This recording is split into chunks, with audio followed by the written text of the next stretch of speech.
Pada episode sebelumnya, anggota baru pasukan pertahanan mendapatkan misi pertama mereka untuk membasmi kaiju. Semua anggota baru menunjukkan kemampuan hebatnya hingga membuat para senior terkesan. Sementara Kafka yang awalnya menjadi beban tim, akhirnya bisa membantu dengan menemukan titik lemah para kaiju. Bagaimana kelanjutan ceritanya? Mari langsung saja kita membahasnya.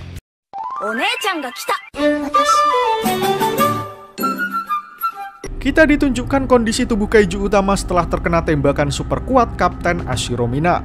Di sana diperlihatkan bahwa efek dari tembakan itu benar-benar mengerikan. Meski begitu, Kapten Ashiro masih belum berhenti menyerang. Ia mengisi peluru lagi dan bersiap menembak. Di sana, ia teringat persaingan yang sudah dilakukan dengan Kafka sewaktu mereka berdua masih kecil. Kali ini dengan pelepasan kekuatannya yang mencapai 96%, Kapten Ashiro ingin menunjukkan diri yang sebenarnya kepada Kafka Hibino. Apakah ia masih termotivasi untuk berdiri di sampingnya atau tidak? Setelah selesai mengisi pelurunya, Kapten Ashiro sekali lagi memberikan serangan telak kepada kaiju utama. Tembakan super tersebut berhasil membuat lubang besar pada tubuh kaiju utama.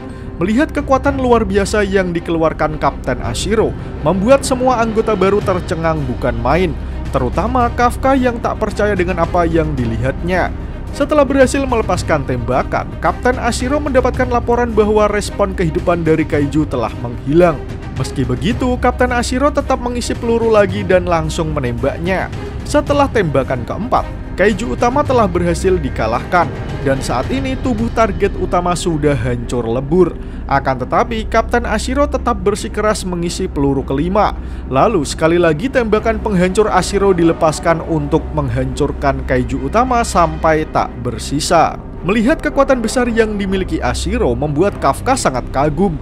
Ia merasa melihat secara langsung sangat berbeda ketika ia melihat Ashiro dari berita. Di sana, Kafka baru mengakui bahwa teman masa kecilnya benar-benar sangat kuat. Tak lama kemudian, datang Hoshina yang mengejek Kafka apakah ia mau menyerah sekarang. Karena berdiri di samping Kapten Ashiro itu artinya Kafka harus mempunyai kekuatan yang setara dengan apa yang baru saja Kapten lakukan. Kafka langsung mengernyitkan dahi karena itu hal yang sangat susah.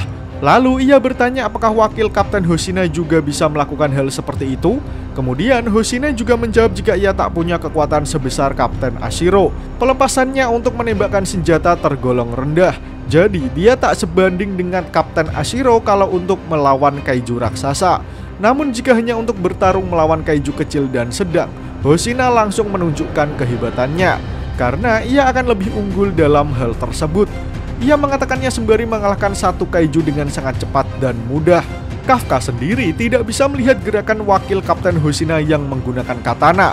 Lalu Hoshina menjelaskan jika keluarganya adalah keturunan pemusnah kaiju sejak zaman Muromachi. Oleh sebab itu, ia lebih mahir dalam menggunakan katana sebagai senjatanya. Karena seperti yang kita tahu, orang-orang zaman dulu menggunakan pedang katana sebagai senjata utamanya. Di sana, Kafka diberitahu untuk level kapten dan wakil kapten yang terkuat di dalam pasukan. Mereka mendapatkan privilege untuk request persenjataan khusus yang sesuai dengan kebutuhan individunya. Namun sedetik kemudian, Hoshina mendapat laporan bahwa kaiju utama kini sudah teratasi. Setelah itu, Hoshina menghentikan obrolannya dengan Kafka karena event utamanya akan segera dimulai. Kafka merasa bingung karena kaiju utama sudah dikalahkan Mina.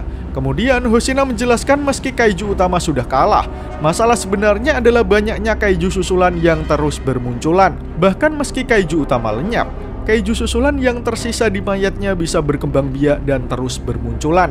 Kini kita ditunjukkan tubuh kaiju utama yang mulai bereaksi untuk melahirkan kaiju-kaiju susulan. Meski sudah mati, monster ini tetap bisa berkembang biak sehingga akan sangat merepotkan. Kini Hoshina mengumumkan kepada seluruh anggota pasukan bahwa sekarang saatnya event utama. Setelah berhasil menghabisi kaiju susulan, semua anggota bisa pulang dan makan sarapan yang lezat. Izumo dan Kaguragi yang mendengarnya merasa jika bicara memang gampang, tapi di depannya ada banyak sekali kaiju susulan yang berhamburan keluar. Melihat hal itu, salah seorang senior mengejek apakah para anggota baru sudah keletihan. Jika benar, stamina mereka masih harus banyak dilatih. Ia berteriak kepada anggota yang lain untuk menunjukkan bahwa pelepasan kekuatan bukanlah segalanya. Sementara itu, Nakanoshima malah memprovokasi Izumo dan Kaguragi untuk beristirahat saja jika kelelahan. Namun tentu saja, kedua anggota baru tersebut tidak langsung menyerah begitu saja. Dengan bersemangat, mereka mengatakan jika mereka akan ikut dalam misi. Di sisi lain, Okonogi di ruang kendali melaporkan bahwa para anak baru terlihat sudah keletihan. Itu adalah hal yang wajar, karena untuk misi pertama ini termasuk pemusnahan kaiju yang berat. Tapi jika mereka berhasil melalui hal ini, mereka mungkin akan berkembang lebih jauh.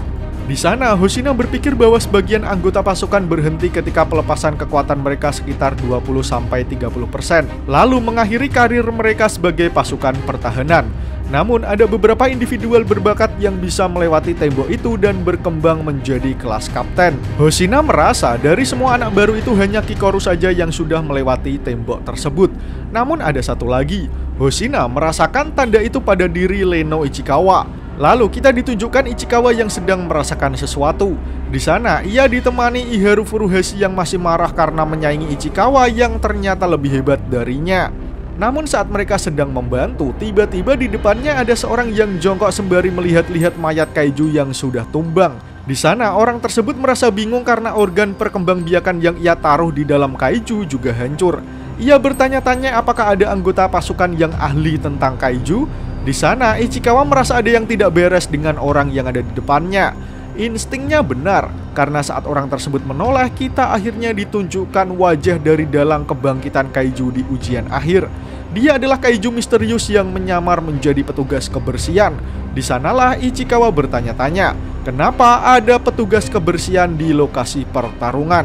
Sementara itu, kita ditunjukkan para kru pembersih kaiju yang sedang bersiaga di zona aman. Menggunakan teropong, mereka memantau kaiju yang sedang dilumpuhkan pasukan pertahanan, sembari mencari kawan lamanya yang kini masuk menjadi pasukan pertahanan, yakni Kafka dan Ichikawa. Namun tiba-tiba, salah seorang dari mereka bertanya kemana perginya si anak baru. Lalu, salah seorang dari mereka menjawab jika mungkin saja dia bersembunyi di WC lagi. Kemudian kita kembali ke momen ketika Ichikawa merasa heran kenapa ada kru pembersih kaiju di zona pertarungan. Di sana, kaiju nomor 9 kecewa karena niatnya mau menipu pasukan pertahanan dengan firean kaiju susulan yang membelah diri menjadi lebih banyak. Di sana, dia sempat berpikir apa ia membangkitkan lagi kaiju-kaiju tersebut. Namun ia tak melakukannya karena ada batas waktu dan hal tersebut membuatnya cepat lelah. Ichikawa sangat curiga dengan kru tersebut. Lalu saat kaiju nomor 9 menoleh, akhirnya kita bisa melihat wajah full dari monster yang menyamar menjadi kru pembersih kaiju. Di sana, Iharu mencoba memberitahu kru tersebut bahwa tempat ini berbahaya. Ia menyuruhnya kembali ke zona aman sampai ada perintah. Namun saat Iharu menyampaikan hal tersebut, tangan kaiju nomor 9 sedang menyiapkan sesuatu yang mengarah kepada Iharu. Kemudian, kita ditunjukkan bahwa tangan kaiju humanoid tersebut menjadi gumpalan daging yang seperti ingin menembakkan sesuatu. Menyadari hal itu, Ichikawa langsung meneriaki Iharu untuk segera minggir dari lokasi ia berdiri. Namun sialnya, Iharu Furuhashi terlambat menyadari situasi. Ia tidak memahami teriakan Ichikawa. Alhasil, dada kirinya terkena serangan kaiju nomor 9 yang membuat Iharu terluka. Beruntung, kaiju nomor 9 meleset untuk mengenai jantung Iharu karena tembakannya tidak akurat dengan wujud manusianya. Sehingga Iharu Furuhashi masih selamat. Meski begitu, rasa sakit tak tertahankan sudah pasti dirasakan Iharu. Ichikawa langsung bergerak cepat menolong dan meminta Iharu untuk lebih tenang terlebih dahulu, supaya darahnya tidak mengucur dengan deras. Di sana, akhirnya Ichikawa tahu bahwa ada kaiju tipe humanoid lagi selain Kafka. Kini, kaiju nomor 9 mulai menunjukkan wujud aslinya dengan berubah ke mode kaiju. Akhirnya, Iharu bisa melihat bahwa ada manusia yang bisa berubah menjadi kaiju. Sementara Ichikawa langsung menyadari bahwa kaiju di depannya adalah humanoid yang muncul pada saat ujian akhir. Di sana, Iharu juga menyadari jika kaiju di depannya adalah kaiju yang mengalahkan Kikoru Shinomiya. Keduanya kini dalam situasi yang sangat berbahaya, karena kaiju nomor 9 juga tidak mau mundur tanpa membawa oleh-oleh. Sehingga dengan ekspresi yang menyeramkan, kaiju nomor 9 mengatakan jika dia akan membawa sampel anggota pasukan bersamanya. Itu artinya dia akan menghabisi Iharu dan juga Ichikawa. Sadar akan situasi berbahaya yang dihadapi, Ichikawa langsung melapor kepada ketua peleton Ikaruga untuk meminta pertolongan. Akan tetapi tiba-tiba saluran radionya tidak berfungsi di sana. Kemudian kaiju nomor 9 mengatakan jika ia sudah membereskan sinyal radio komunikasi pasukan pertahanan. Area yang menjadi lokasi pertarungannya sudah ada di dalam area yang tidak bisa terdeteksi dari luar. Awalnya, ia menciptakan teknik tersebut untuk menyusup, namun ia tak menyangka bisa menggunakannya untuk berburu. Kali ini, gantian Ichikawa yang menjadi target perburuan kaiju nomor 9. Meskipun Ichikawa sudah mencoba menghindar, namun perut sebelah kanannya tetap terkena tembakan kaiju. Tak cuma satu kali, kaiju nomor 9 menggunakan tekniknya untuk menembak Ichikawa sebanyak 2 kali. Kali ini giliran kaki kirinya yang terkena hingga terlihat luka robekan. Ichikawa menjerit kesakitan karena 2 luka tembak yang mengenai tubuhnya. Sementara kaiju nomor 9 masih merasa kecewa karena tembakannya masih saja meleset. Ichikawa masih meringis kesakitan. Yang lebih menyebalkan lagi, kaiju humanoid itu bisa dengan mudah menembus perisai baju khususnya. Namun sekarang, dengan tatapan yang sangat tajam, Ichikawa merasa jika dia saat ini sudah bisa melihat momen tembakan kaiju nomor 9. Sebelumnya, Ichikawa sudah diberitahu Kikoru saat ia dikalahkan di ujian akhir. Kala itu, Kikoru meminta Ichikawa untuk memperhatikan ujung jari kaiju dengan baik. Karena di sana ada semacam gerakan persiapan sebelum dia menembakkannya. Dan benar saja, saat kaiju nomor 9 mau mengeluarkan tekniknya lagi, Ichikawa bisa melihat bahwa ada gumpalan yang menumpuk di ujung jarinya. Jika ia tahu kapan tembakannya keluar, maka Ichikawa bisa menghindarinya. Dan sekarang Ichikawa sudah berhasil menghindari tembakan kaiju nomor 9. Ia berhasil mengetahui rahasia teknik kaiju tersebut. Iharu yang melihatnya tak percaya jika Ichikawa berhasil menghindarinya. Sementara kaiju nomor 9 sudah menduga hal itu akan terjadi. Namun tiba-tiba Ichikawa mencoba memberikan serangan balik dengan menembakkan peluru ke arah kaiju.